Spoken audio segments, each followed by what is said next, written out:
الحمد للہ رب العالمین والصلاة والسلام علی اشرف الانبیاء والمرسلین وعلی آلہ واصحابہ اجمعین۔ قال اللہ تعالی وتبارک فی القرآن المجید والفرقان الحمید۔ اعوذ باللہ من الشیطان الرجیم، بسم اللہ الرحمن الرحیم۔ یا ایہا الذین آمنوا اتقوا اللہ حق تقاتہ ولا تموتن الا وانتم مسلمون۔ صدق اللہ مولانا العظیم وصدق رسولہ النبی الکریم الرؤوف الرحیم۔ اللہم نور قلوبنا بالقرآن وزین اخلاقنا بالقرآن وادخلنا الجنة بالقرآن ونجنا من النار بالقرآن۔ قال اللہ تعالی وتبارک فی شان حبیبہ مخبرا وآمرا ان اللہ وملائکتہ یصلون علی النبی یا ایہا الذین آمنوا صلوا علیہ وسلموا تسلیما۔ اللہم صلی علی سیدنا و مولانا محمد معدن الجود والکرم صلاۃ و سلاما علیک یا سیدی یا رسول اللہ۔ تمام حمد و ثنا، تعریف و توصیف اللہ جل مجدہ الکریم کی ذات بابرکات کے لیے، جو خالق کائنات بھی ہے اور مالک ششرہات بھی۔ اللہ جل وعلا کی حمد و ثنا کے بعد رسول رحمت، شفیع معظم، نبی محتشم، حضور ختمی المرتبت صلی اللہ علیہ وآلہ وسلم کے حضور ناز میں اپنی عقیدتوں، ارادتوں اور محبتوں کا خراج پیش کرنے کے بعد واجب الاحترام ذوی الاحتشام معزز محتشم ناظرین و ناظرات، السلام علیکم ورحمۃ اللہ وبرکاتہ۔ ماہ صیام رمضان المبارک کی شب برکتیں، رحمتیں، کرم نوازیاں، اجالے اور روشنیاں لیے جلوہ فراز ہے، اور آج تقوی کے عنوان سے کچھ باتیں آپ کے سامنے رکھنے کی کوشش کروں گا۔ اللہ جل شانہ میری زبان پر کلمۃ الحق جاری فرمائے۔ کتاب رحمت قرآن مجید میں بار بار تقوی اختیار کرنے کا حکم نامہ اہل ایمان کے نام موجود ہے۔ تقوی ہے کیا؟ اس کا لغوی معنی تو بچنا، ڈرنا اور محتاط رہنا ہے، لیکن اصطلاح شریعت اسلامیہ میں اللہ کے حکموں کو بجا لانا اور اس کی نافرمانی سے اپنے آپ کو بچانا تقوی کہلاتا ہے۔ کسی نے کہا کہ تمہارا رب جہاں تمہیں دیکھنا چاہتا ہے تم وہاں پائے جاؤ، اور جہاں وہ نہیں دیکھنا چاہتا وہاں تم نہ پائے جاؤ، تو یہ تقوی ہے۔ حضرت کعب احبار رضی اللہ تعالی عنہ سے پوچھا گیا کہ آپ پچھلی کتابوں کے عالم بھی ہیں، قرآن مجید کو بھی آپ نے پڑھا ہے، تو آپ بتائیے کہ تقوی کیا ہے؟ تو آپ نے سوال کرنے والے سے کہا، کبھی آپ ایسی وادی سے گزرے ہیں جہاں کانٹے دار جھاڑیاں ہوں؟ تو کہا کئی بار گزرا ہوں۔ تو کہا پھر کیسے گزرے؟ کہا میں اپنے دامن کو سمیٹ لیا کہ ایک ایسی وادی سے میرا گزران ہو رہا ہے جہاں کانٹے دار جھاڑیاں ہیں، تو کوئی کانٹا میرے دامن سے الجھ نہ جائے اور میرا لباس تار تار نہ ہو جائے۔ تو حضرت کعب احبار فرمانے لگے کہ تقوی بھی اسے ہی کہتے ہیں، دنیا میں رہ کر کے اس طرح سے زندگی بسر کی جائے کہ گناہوں سے دامن داغدار نہ ہونے پائے۔ اس دنیا میں رہنا بھی ہے، لیکن اس دنیا کی شرور سے اپنے آپ کو بچانا بھی ہے، دنیا کے اندر موجود فتنوں سے اپنے آپ کو محفوظ رکھنا ہے، نفس اور شیطان کے مکر و فریب سے اپنی حفاظت کرنی ہے، اپنے دامن کو داغدار نہیں ہونے دینا، اپنے دامن کو پھٹنے نہیں دینا، اپنے ضمیر کی چادر پہ داغ نہیں لگنے دینا، اپنے باطن کی صفائی اور ستھرائی اور پاکیزگی اور عفت کا خیال رکھنا ہے. دنیا میں رہ کر کے بھی دنیا کی غلاظتوں سے اپنے آپ کو محفوظ رکھنا تقویٰ کہلاتا ہے. کہا اس دنیا میں اس طرح رہو جس طرح کشتی پانی میں رہتی ہے. پانی میں رہنے کے باوجود اپنے اندر پانی نہیں آنے دیتی، چونکہ اگر کشتی پانی میں رہے تو خیر ہے، خود بھی تیرے گی اور اپنے اوپر بیٹھے سواروں کو بھی کنارے تک لے جائے گی. لیکن اگر پانی کشتی میں داخل ہونا شروع ہو گیا تو خود بھی ڈوبے گی اور جو اس کے اوپر سوار ہوں گے وہ بھی ڈوب جائیں گے. اس لیے تم دنیا میں رہو تو خیر ہے، لیکن دنیا اگر تمہارے اندر اتر آئی تو پھر کچھ باقی نہیں بچے گا. من نظر الی الدنیا نظر الحب اخرج اللہ تعالی من قلبہ نور الیقین والزہد. جو دنیا کو محبت کی نظر سے دیکھتا ہے اللہ اس کے دل سے زہد اور تقوی کے نور کو کھینچ لیتا ہے. اس لیے اس دنیا میں رہ کر کے بھی اس دنیا سے اپنے آپ کو محفوظ رکھنا ہے. اپنی ضرورت کا ضرور رزق جمع کریں، ضرورت سے زائد کمائیں تو ساتھ یہ نیت جڑی ہو کہ معاشرے کے وہ لوگ جو کمانے کی اہلیت نہیں رکھتے میں ان کی ضرورت کو پورا کروں گا. تو یہ دنیا نہیں، یہ دین ہوتا ہے.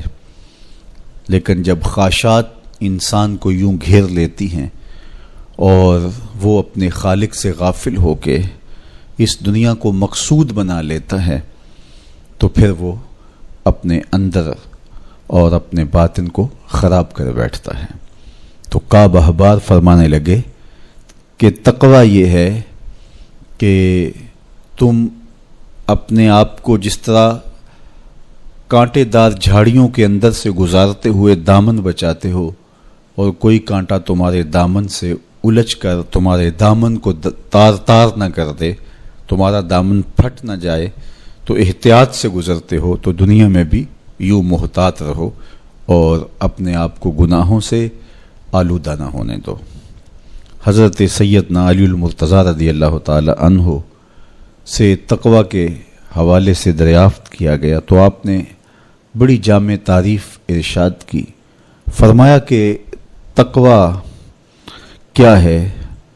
فرمایا کہ تقویٰ یہ ہے کہ تم اللہ سے ڈرتے رہو، خوف خدا تمہارے سینے میں موجود رہے، قرآن مجید پر تمہارا عمل رہے، اور تم جو میسر آئے اللہ کی طرف سے اس پر تم قانع ہو، کم پر بھی قناعت تمہارا مزاج ہو. اور چوتھی چیز ارشاد فرمائی کہ تم آخرت کی تیاری میں اپنے آپ کو مصروف رکھو. یہ چار وصف اگر تمہارے اندر موجود ہیں تو تم متقی کہلاؤ گے. سب سے پہلا وصف کیا ہے کہ اپنے آپ کو اللہ جل شانہ کے خوف میں مبتلا رکھو، اللہ کا ڈر تمہارے سینے میں موجود رہے. اللہ کا ڈر کس معنی اور کس مفہوم میں ہونا چاہیے؟ عمومی طور پہ بندہ جس شے سے ڈرتا ہے اس سے وحشت بھی کرتا ہے، اس سے نفرت بھی کرتا ہے.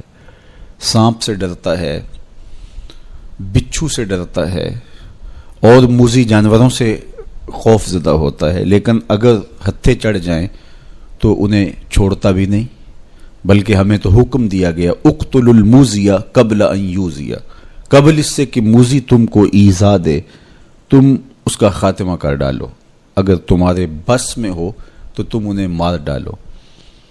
تو عمومی طور پہ بندہ جس سے ڈرتا ہے اس سے نفرت بھی کرتا ہے، لیکن اللہ سے بندہ ڈرتا بھی ہے، اس سے محبت بھی کرتا ہے. تو یہ ڈر پھر کس مفہوم میں ہوا؟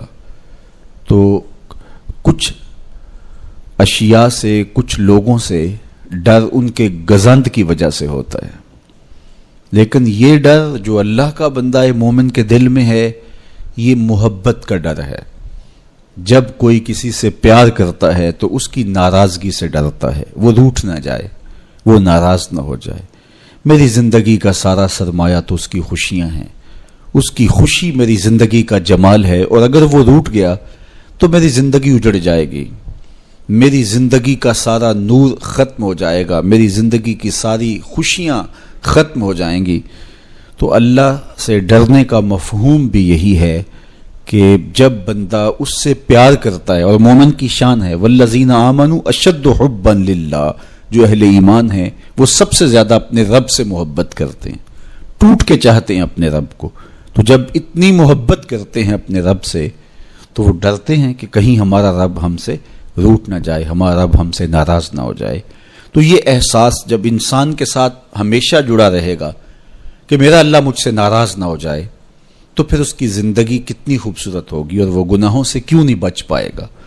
تو سیدنا علی المرتضیٰ رضی اللہ تعالیٰ عنہ فرماتے ہیں کہ تقویٰ یہ ہے کہ تمہارے دل میں اللہ کا خوف بیٹھا رہے اور اس کی ناراضگی سے تم ڈرتے رہو، اور یہ احساس تمہاری زندگی میں جمال اور خوبصورتی پیدا کرے گا۔ دوسری بات، قرآن مجید پر تمہارا عمل ہو۔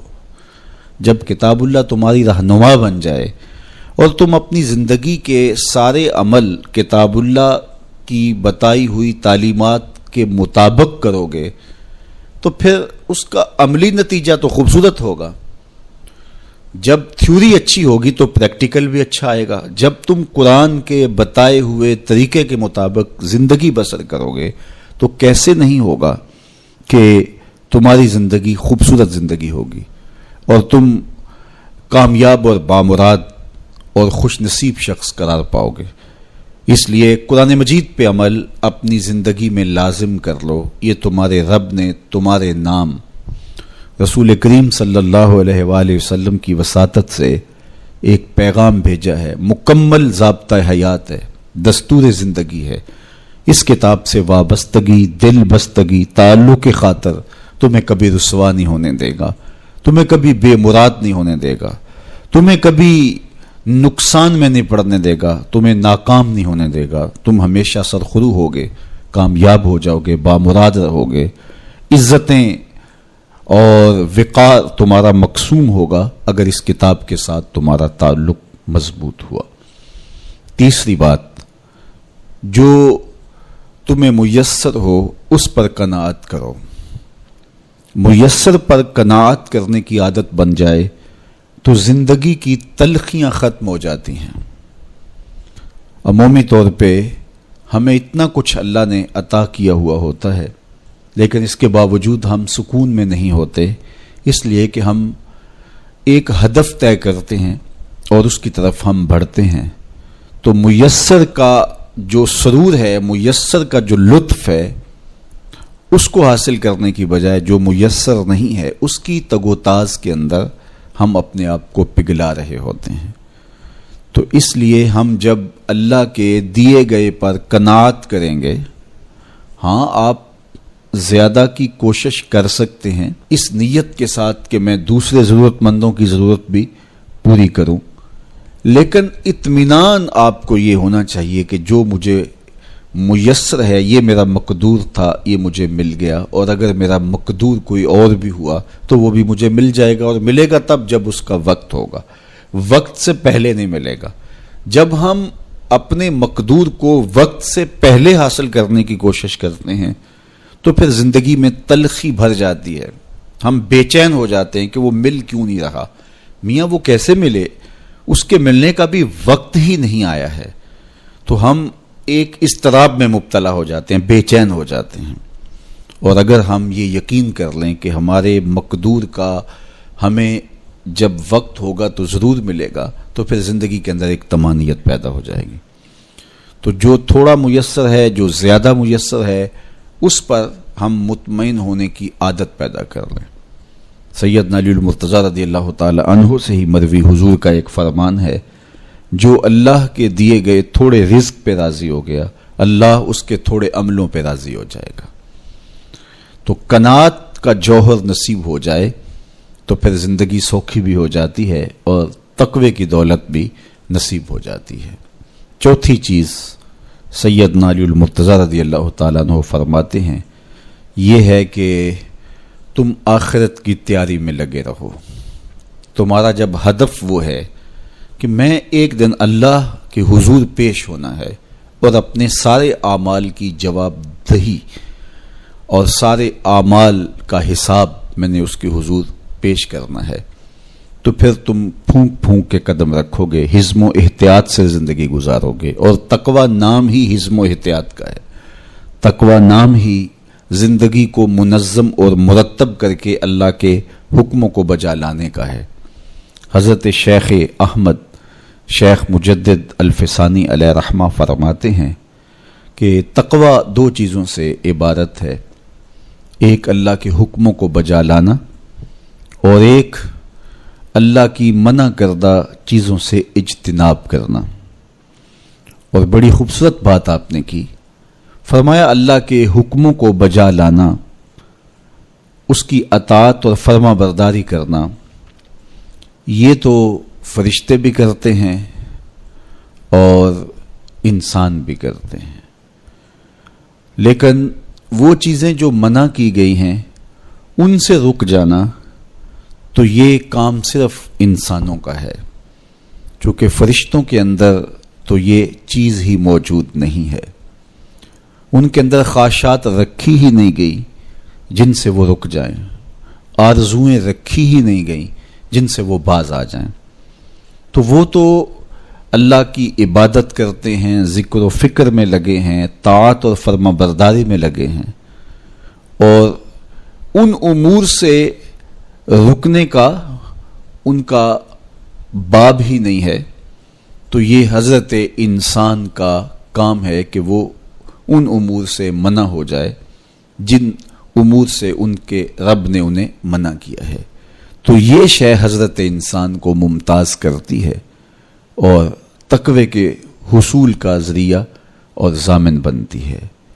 اللہ جل شانہ کے منع کردہ کاموں سے رک جائے اور اس کے حکموں کو بجا لانے کی کوشش میں لگا رہے، یہ تقوی کہلاتا ہے.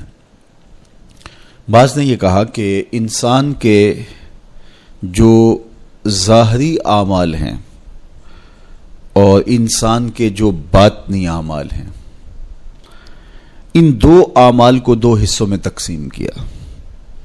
تو کہا کہ جو باطن کے اعمال ہیں وہ تقوی کہلاتے ہیں. آپ کوئی نیک عمل کرتے ہیں تو ظاہر ہے کہ وہ امتثال امر کے طور پہ آپ وہ کام بجا لا رہے ہیں، لیکن اب آپ دل سے بھی رکے ہوئے ہیں اس کام سے، تو یہ آپ کے دل کا عمل ہے اور یہ تقوی کہلاتا ہے. قرآن مجید میں اللہ تعالیٰ نے ایک مقام پہ ارشاد فرمایا، جو اللہ کی نشانیوں شعائر اللہ کی تعظیم کرتے ہیں تو یہ دل کا تقوی ہے. تو تقوی کا تعلق پھر جڑ جاتا ہے دل سے. میرے اور آپ کے آقا و مولا حضور نبی رحمت صلی اللہ علیہ وآلہ وسلم نے ارشاد فرمایا، التقوی ہا ہونا، التقوی ہا ہونا. حضور نے اپنے سینے کی طرف اشارہ کر کے کہا تقوی یہاں ہے، تقوی یہاں ہے. تو تقوی کا مرکز انسان کا دل ہے. ایک حدیث پاک میں آیا جو صحیح مسلم میں موجود ہے کہ ان اللہ لا ينظر الى صورکم واموالکم، اللہ تمہاری صورتوں کو نہیں دیکھتا، اللہ تمہارے مالوں کو نہیں دیکھتا کہ کون کتنا خوبصورت ہے، کس کے پاس کتنی دولت ہے. نہ تمہاری صورتیں دیکھتا ہے، نہ تمہارے بنگلے دیکھتا ہے، نہ تمہاری جائیدادیں دیکھتا ہے، نہ تمہارا بینک بیلنس دیکھتا ہے. اسے تمہاری صورتوں سے غرض نہیں ہے، اسے تمہارے اموال سے سروکار نہیں ہے. وَلَٰكِن يَنظُرُ إِلَىٰ قُلُوبِكُمْ وَأَعْمَالِكُمْ، وہ تمہارے دل دیکھتا ہے اور تمہارے عمل دیکھتا ہے. تمہارے کپڑے پھٹے پرانے ہیں، جھونپڑے میں رہتے ہو، لیکن عمل خوبصورت ہیں. تمہارا قلب سلیم ہے، اس دل میں اللہ کی محبت، اللہ کا پیار رکھا ہے، اللہ جل شانہ کے محبوب کا پیار رکھا ہے، تو وہ دل خوبصورت ہے. تو تمہارے لباس پھٹے پرانے کیوں نہ ہو، تمہارے رہنے کی جگہ انتہائی ناآسودہ کیوں نہ ہو، لیکن تمہارا دل اچھا ہے، تمہارے عمل اچھے ہیں، تو تمہارے رب کو یہ پسند ہے. تو تقوی کا مرکز تمہارا قلب ہے، تمہارا دل ہے. تو دل کی پاکیزگی، دل کی صفائی، دل کی ستھرائی یہ اللہ جل شانہ کو محبوب ہے۔ ہم عمومی طور پہ اپنے ظاہر کو سنوارنے میں لگے رہتے ہیں اور باطن ہمارا میلا کچیلا ہی رہتا ہے۔ ہمارا رب ہم سے اس بات کا تقاضا کرتا ہے کہ تمہارا دل بھی ستھرا ہونا چاہیے، تمہارا دل بھی پاک ہونا چاہیے۔ باہو علیہ رحمہ فرماتے ہیں کہ دل کالے نالوں منہ کالا چنگا، جے کو یہ رمز پچھانے ہو۔ تو اصل تو پاکیزگی، طہارت، صفائی، عفت قلب کی ہے۔ تو اس لیے اللہ تعالیٰ جل شانہ نے مومنین کے قلوب کی پاکیزگی، طہارت اور صفائی اور عفت کا تقاضا اہل ایمان سے کیا ہے۔ اللہ جل شانہ نے بندوں کو جو عزت عطا کی ہے تو اس کا معیار تقوی کو قرار دیا۔ کون کتنا معزز ہے یہ اس کی دولت سے نہیں ناپا جا سکتا، اس کے قبیلے اور اس کے خاندان سے نہیں جانچا جا سکتا، اس کے لباس سے آپ یہ اندازہ نہیں کر سکتے کہ یہ معزز شخص ہے۔ کسی شخص کا کسی قوم سے تعلق ہے اور وہ گوری رنگت والی قوم ہے یا وہ کسی اور رنگت سے متعلق ہے تو وہ اس کی عزت کا ظرف نہیں ہے۔ ان اکرمکم عند اللہ اتقاکم، تم میں سے معزز وہ ہے جو متقی ہے، جو پرہیزگار ہے۔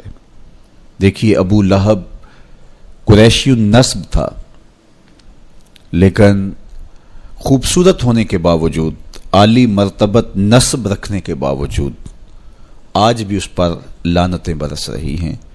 اور بلال حبشی رضی اللہ تعالیٰ عنہ رنگ کے کالے تھے اور نسباً غلام تھے، لیکن تقوی کی دولت نے، ایمان کی دولت نے ان کو اس مقام پہ کھڑا کر دیا کہ وہ ہاشمی النسب شخص تقوی اور ایمان کی عدمیت کی وجہ سے ان کے قدموں سے لگی ہوئی دھول تک بھی نہ پہنچ سکا، اور وہ عزتوں کے اس ظرف کو حاصل کرتے ہیں جو انہی کا مقسوم ہے۔ تو اسلام نے شرف کا معیار، عزت کا معیار تقوی قرار دیا ہے۔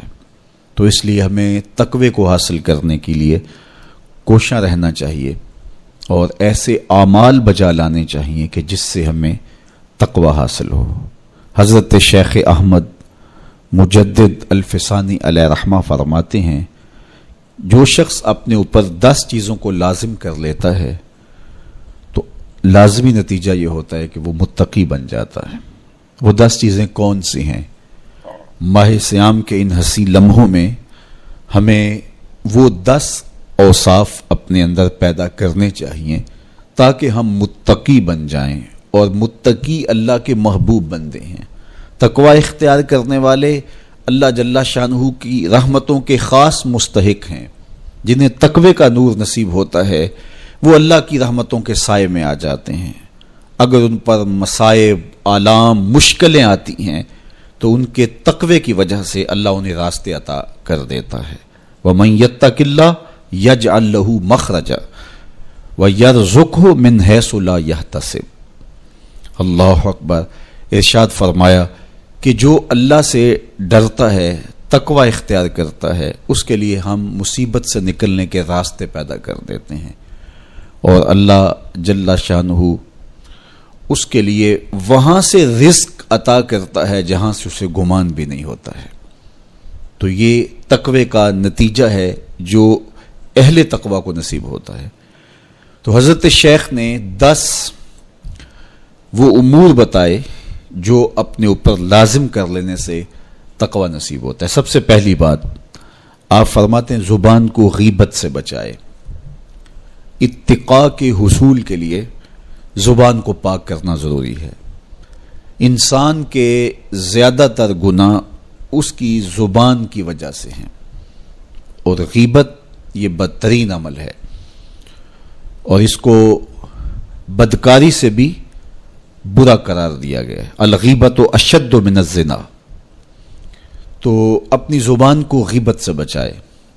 دوسری بات ارشاد فرمائی کہ بدظنی سے بچے، کسی سے خواہ مخواہ بدگمان ہو جانا اور اپنے دل کو کسی کے لیے میلا کر لینا اور اس کی بدگمانی دل میں پالنا، تو یہ تقوی کے منافی ہے۔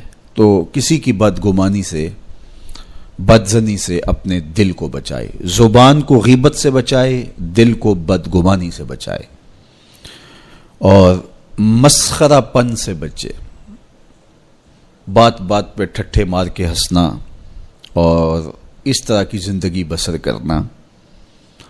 اور آج کل تو جب بھی دوست احباب اکٹھے بیٹھتے ہیں تو سنجیدہ اور متین باتیں کم ہوتی ہیں، زیادہ وقت لطیفوں میں ہی کٹ جاتا ہے۔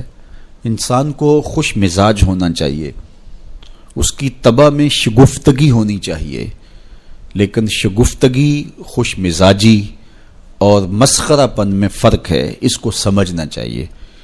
سنجیدہ اور متین زندگی یہ مومن کی زینت ہے، انسانیت کا حسن ہے۔ اس لیے تقوی کے حصول میں مانع ہے مسخرہ پن۔ اگر کوئی شخص متقی بننا چاہتا ہے تو اس کو سنجیدہ اور متین بننا ہوگا۔ طبیعت کی خوش مزاجی یہ معنی نہیں ہے، لیکن مسخرہ پن اور چیز ہے، اس سے روک دیا گیا۔ چوتھی چیز حضرت شیخ احمد فرماتے ہیں کہ اپنی آنکھ کو حرام سے بچائے۔ اپنی آنکھ کی حفاظت کرنے سے تقوی حاصل ہوتا ہے۔ جب آنکھ خراب ہوتی ہے تو دل خراب ہوتا ہے، جب دل خراب ہوتا ہے تو پھر پورا بدن خراب ہو جاتا ہے۔ اس لیے وہ دروازہ جو کھلا ہے اور اس سے بدی شر اندر اتر رہی ہے اور پھر اس سے آپ کا سارا نظم ہستی برباد ہو رہا ہے، تو اس دروازے کو بند کریں، تو اپنی آنکھ کو حرام سے بند کریں۔ پانچویں چیز ارشاد فرمائی، ہمیشہ سچ بولے۔ جھوٹا شخص کبھی متقی نہیں ہو سکتا۔ اتقاء کے حصول کے لیے اپنے آپ کو سچ کا خوگر بنانا ہوگا۔ سچ کے بغیر کبھی نہ بولیں۔ جھوٹ بولنے والے کی زبان سے شر پھیلتا ہے، اور جب کوئی شخص جھوٹ بولتا ہے تو حدیث پاک میں آتا ہے اس سے بدبو نکلتی ہے، جس کو عام لوگ تو نہیں سونگھ پاتے، لیکن اللہ کے فرشتے 1 میل دور پیچھے ہٹ جاتے ہیں۔ تو مومن سچا ہوتا ہے، مومن جھوٹا نہیں ہوتا، اور تقوی کے اصول کے لیے سچ شرط ہے۔ چھٹی چیز ارشاد فرمائی، ہر حال میں اللہ کا احسان مانے۔ جب کوئی بھی انسان پر بہتری آئے تو اس وقت یہ کہے کہ یہ میرے رب کا احسان ہے کہ مجھے یہ حاصل ہوا ہے۔ بہت سارے لوگ اپنی محنت کا نتیجہ قرار دیتے ہیں کہ یہ میں نے کیا تو اس کے نتیجے میں یہ ملا۔ بسا اوقات آپ کتنا سیدھا کام کر رہے ہوتے ہیں، کتنی محنت کر رہے ہوتے ہیں، لیکن نتیجہ اس کے برعکس آ رہا ہوتا ہے۔ سیدنا علی المرتضیٰ رضی اللہ تعالیٰ عنہ فرماتے ہیں، میں نے اللہ کو اپنے ارادوں کی شکست سے پہچانا، تو یہ اس کی کرم نوازی ہے کہ اس نے ایسا کر دیا۔ صحت میرا کمال نہیں، یہ اللہ کی عطا ہے۔ علم میرا کمال نہیں، یہ اللہ کی عطا ہے۔ لہجوں کی خوبصورتی یہ اس کی عطا سے ممکن ہے۔ اس نے آنکھوں میں روشنائی رکھی، اس نے توفیق عمل نصیب فرما دی، اس نے اچھائی کی راہوں پہ گامزن کیا۔ ماہ صیام میں روزہ رکھنے کی توفیق ہوئی، صلاۃ التراویح میں حاضری کا موقع میسر آیا، دیگر صالح اعمال تلاوت کلام مجید نصیب ہوئے، تو مت سمجھے کہ یہ کوئی میرا کمال ہے۔ اللہ کا احسان مانے گا تو غرور پیدا نہیں ہوگا، تکبر پیدا نہیں ہوگا۔ تو ہر حال میں اللہ کا احسان مانے، جو بھی خیر اس کو ملے وہ کہے یہ میرے رب کی طرف سے ہے، اور اگر اس کا کرم نہ ہوتا تو یہ عمل مجھے نصیب نہ ہوتا۔ اور کتنے عمل ہیں کہ نصیب ہونے کے بعد عجب سے، تکبر سے، ریاکاری سے برباد ہو جاتے ہیں۔ کیتی کتری پئی کھو محمد تے سکہ بنیا زردہ، کتنے عمل ہیں کہ برباد ہو جاتے ہیں، تکبر آ گیا، عجب آ گیا، ریاکاری آ گئی، تو یہ اس کی طرف سے ہی ہے۔ تو جب یہ کہے گا تو عجب، تکبر، غرور کچھ پیدا نہیں ہوگا، تو پھر عمل قبول ہوگا اور انسان تقوی کی منزل تک پہنچے گا۔ ساتویں چیز، اپنا مال راہ حق میں خرچ کرے۔ ناحق راستے پر ایک درہم بھی خرچ نہ کرے۔ کمایا ہوا مال راہ حق میں خرچ کرنے سے اتقاء کی دولت نصیب ہوتی ہے۔ اللہ قیامت کے دن بندے کے قدم اپنے حضور سے ہٹنے نہیں دے گا جب تک اس سے 3 سوال نہیں کر لے گا۔ ان میں سے ایک سوال یہ ہوگا کہ مال کمایا کہاں سے، مال خرچ کہاں کیا۔ جس طرح مال حلال کمانا ضروری ہے، مال کو جائز جگہوں پہ خرچ کرنا بھی ضروری ہے، حق کے راستے پہ خرچ کرنا بھی ضروری ہے۔ اس لیے یہ اپنی طبع کے اندر لازم کر لے کہ کبھی بھی اس کا مال کسی ناجائز اور فضول کام میں خرچ نہ ہو، راہ حق میں اس کا مال لگے۔ 8ویں چیز، نفس کے لیے کبھی بڑائی بلندی نہ چاہے، اس سے طبیعت میں سرکشی آئے گی اور تقوی کے راستے میں یہ عمل مانے ہے۔ اور نمازوں کی حفاظت کرے۔ نمازوں کی اگر حفاظت نہیں کرتا تو باقی سارے عمل اس کے پاس ہیں، تو وہ متقی کیسے بن سکتا ہے؟ چونکہ یہ تو اسلام کا بنیادی فریضہ ہے جو اہل ایمان پر لازم کیا گیا ہے، جو کسی صورت کے اندر بھی، حتیٰ کہ حالت بیماری کے اندر بھی معافی جس کی نہیں ہے، سفر کے اندر بھی نماز کی معافی نہیں، مختصر کر دی گئی، قصر کر دی گئی، لیکن معافی نہیں دی گئی، حالت جنگ کے اندر بھی اس کی معافی نہیں ہے۔ تو نمازوں کی محافظت کرے۔ اور 10ویں چیز، حضرت شیخ فرماتے ہیں عقیدوں کی صحت کا خیال رکھے، اپنے عقیدے، اپنے نظریات خوبصورت رکھے، وہی جو طریقہ مبارکہ اہل سنت و جماعت کے بزرگوں کے عقائد تھے اور شروع سے صحابہ سے لے کے دور موجود تک چلے آ رہے ہیں، ان کی مطابقت کے اندر اپنے عقیدے رکھے۔ نظریات کا عکس اعمال پہ ہوتا ہے، اگر نظریات اچھے نہیں ہیں تو اعمال بھی اچھے نہیں ہیں۔ تو یہ 10 خوبیاں اور 10 چیزیں اگر کسی شخص نے اپنے اندر لازم کر لیں تو پھر لازمی نتیجہ یہ ہے کہ وہ متقی بن جائے گا، وہ پرہیزگار بن جائے گا۔ روزے کا مقصد بھی تقوی ہے، تو یہ بات ذہن میں رکھیے گا کہ صرف روزہ ہی نہیں، ہر عمل خیر کا مقصود تقوی ہے۔ تقوی کا حصول یہ اہل ایمان سے تقاضا ہے ہمارے رب کا کہ وہ متقی بن جائیں۔ متقی ایک صاف ستھرا انسان ہوتا ہے، پاکیزہ وجود ہوتا ہے۔ متقی شخص کسی کو ضرر نہیں دیتا، کسی کو دکھ نہیں پہنچاتا، وہ کسی کا حق غصب نہیں کرتا، کسی پر ظلم، زیادتی، جور و تعدی سے پیش نہیں آتا، وہ لوگوں کے حقوق کی پاسداری کرتا ہے، وہ اپنے فرائض کو پورا کرتا ہے، وہ خلق کے حق کو بھی ادا کرتا ہے اور خالق کے حق کو بھی ادا کرتا ہے، وہ دھرتی پر اللہ جل شانہ کی رحمتوں کا روپ ہے، دھرتی کا بوجھ نہیں ہے بلکہ دھرتی کی زینت ہے۔ تو ایسے پاکیزہ وجود یہ مقصود ہیں شریعت کے، اس لیے ہمیں تقوی ہر صورت میں حاصل کرنا چاہیے۔ قرآن مجید میں تقریباً 258 مرتبہ تقوی کو اختیار کرنے کا مختلف سیغوں کے ساتھ حکم دیا گیا ہے۔ تو اب آپ اندازہ کیجئے یہ کتنی اہم شے ہے جس کا تقاضا اہل ایمان سے کیا گیا ہے۔ تو اللہ جل شانہ کی بارگاہ میں میری دعا ہے جملہ ناظرین کے لیے، ناظرات کے لیے، آپ سب لوگوں کے لیے، اپنے لیے، اپنے ساتھ جڑے ہوئے تمام لوگوں کے لیے کہ اللہ سب کو اتقاء کی دولت نصیب کر دے۔ یہ زندگی بے مقصد نہ گزر جائے۔ ہم جس مقصد کے لیے آئے ہیں ایسا نہ ہو کہ ساری زندگی گزار کے چلے جائیں اور خالی دامن لے کے اللہ کے حضور پیش ہوں۔ نہیں، اس دامن کو تقوی کے نور سے بھر کر اس کے حضور پیش ہوں، لیکن اس کے فضل پہ آس ہو، مغرور نہ ہونا، جو میسر آ جائے اس کو اللہ کا احسان سمجھنا، اور اس کے حضور کہا مالک مجھ سے تو یہی ہو سکا ہے، اور یہ بھی میری کوتاہیاں اور میری کمزوریوں کے ساتھ ہے سب کچھ، تو اپنے کرم سے میرے پہ رحم فرما۔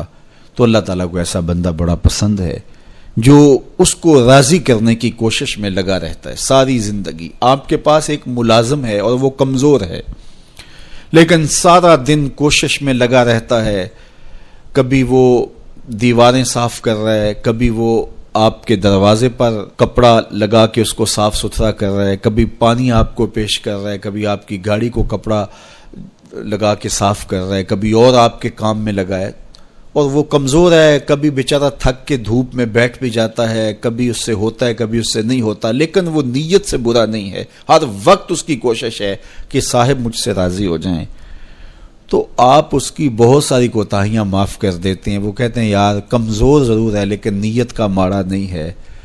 تو یار اگر ہم نیت کے ماڑے نہ ہوں، ساری زندگی اللہ کو راضی کرنے کے لیے گزار دیں، تو وہ بھی تو دیکھ رہا ہے یہ میرا بندہ ہے۔ میرے شیخ کامل کا ایک شعر مجھے ابھی یاد آیا کہ دلوں میں بری نہیں نہ نیتوں بری میں، دلوں میں بری نہیں نہ نیتوں بری میں، گناہ میں تو ہو جاندے لاچاریاں نو۔ اگر پھر بھی کوئی گناہ ہو جائے تو اللہ کریم ہے، رؤوف ہے، معاف کرنے والا ہے۔ تو تقوی کا یہ بھی نتیجہ ہے، اس کا ثمرہ ہے کہ آپ سے گناہ سرزد ہو جائے تو آپ کو فوراً توفیق توبہ مل جاتی ہے۔ اگر یہ صالح اعمال آپ بجا لاتے ہوں تو زندگی کے اندر گناہوں کا سرزد ہونا ممکن ہے، لیکن متقی شخص سے گناہ سرزد ہو جائے تو وہ فوراً رجوع اللہ کرتا ہے، فوراً اس کو توفیق توبہ نصیب ہو جاتی ہے، اس کو کھٹکنے لگتا ہے کہ مجھ سے کچھ ہو گیا ہے، تو وہ بے چین ہو جاتا ہے۔ تو آئیے میں اور آپ اپنی زندگیوں میں تقوی کے نور کو بھر لیں۔ جہاں نور ہوگا وہاں اندھیرا نہیں ہوگا، اور اگر یہ نور باطن میں نہیں اترے گا تو وہاں اندھیرے ہوں گے، ظلمتیں ہوں گی۔